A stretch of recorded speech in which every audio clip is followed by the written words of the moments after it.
अस्सलाम वालेकुम, कैसे हैं आप? उम्मीद करती हूँ आप सब ठीक होंगे। तो आज का जो हमारा टॉपिक है वो है स्कैनएफ फंक्शन। ठीक है, स्कैनएफ फंक्शन क्या होता है? ये इनपुट के लिए यूज़ होता है। ठीक है, ये भी हमारे पास क्या है, स्टैंडर्ड फंक्शन है। ठीक है, पहले से डिफाइन होता है, ये भी कीवर्ड के तौर पर यूज़ होता है।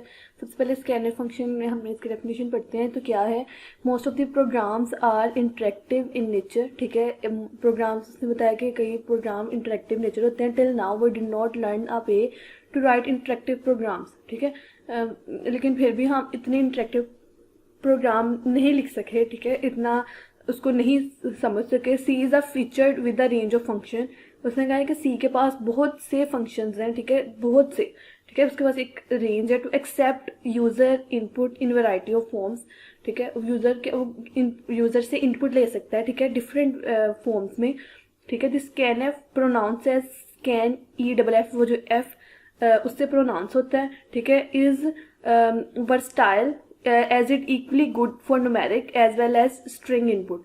ठीक है, अब वो स्कैनर फंक्शन उसने बताया कि वो हम उससे सिर्फ ये नहीं कि न्यूमेरिक चीज़ ही ले सकते हैं। ठीक है, इससे हम स्ट्रिंग इनपुट भी ले सकते हैं। स्ट्रिंग इनपुट क्या होता है जी?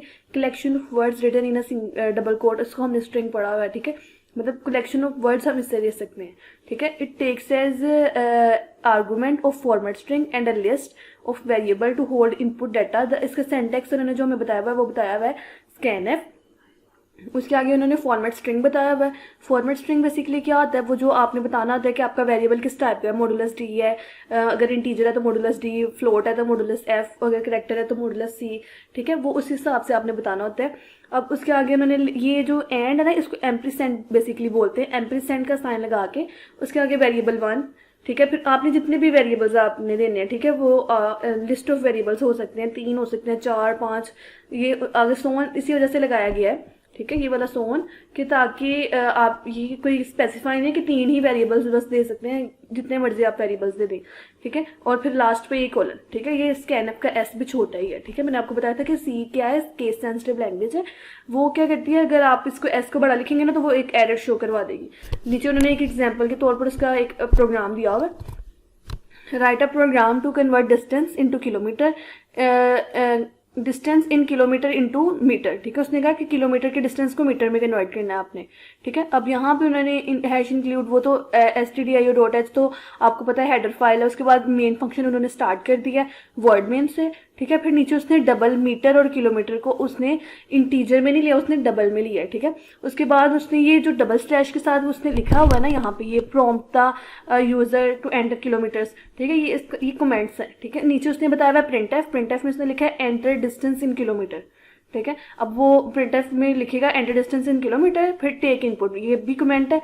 स्कैनएफ में उसने बताया हुआ जी मॉडुलस 1 आई एफ। ठीक है, ये डबल के लिए उसकी वो है फॉर्मेट स्पेसिफाई है, और एंड के साथ उसने लिख दिया किलोमीटर, वेरिएबल का नाम लिख दिया। ठीक है, अब उसने कहा है कि इनपुट कर दो। स्कैनएफ इनपुट के लिए यूज होता है यूजर से। फिर उसके बाद उसने बताया कि मीटर को किलोमीटर में कन्वर्ट करने का तरीका क्या है, metre is equal to kilometre multiply by 1000। ठीक है, प्रिंटएफ में उसने बता दिया कि \n मतलब नीचे वाली लाइन में वो शो करेगा। ठीक है, फिर उसके आगे उसने वो लगा दिया फॉर्मेट स्पेसिफाई कर दिए, किलोमीटर लगा दिया इक्वल। फिर उसके बाद उसने फॉर्मेट स्पेसिफाई किया मीटर का। फिर उसके बाद लास्ट पे उसने बता दिया कि किलोमीटर और मीटर है। ठीक है, ये आई एफ किलोमीटर के लिए, ये वाला जो आई एफ है ये मीटर के लिए। फिर उसके बाद उसका जो आंसर आया सपोज कर लें, उसने यूजर ने एंटर किया कि 40.5। ठीक है, वो किलोमीटर को जब मीटर्स में कन्वर्ट करता है तो ये वाली चीज़ बन जाती है। ठीक है, ये वाला आज का हमारा लेसन था।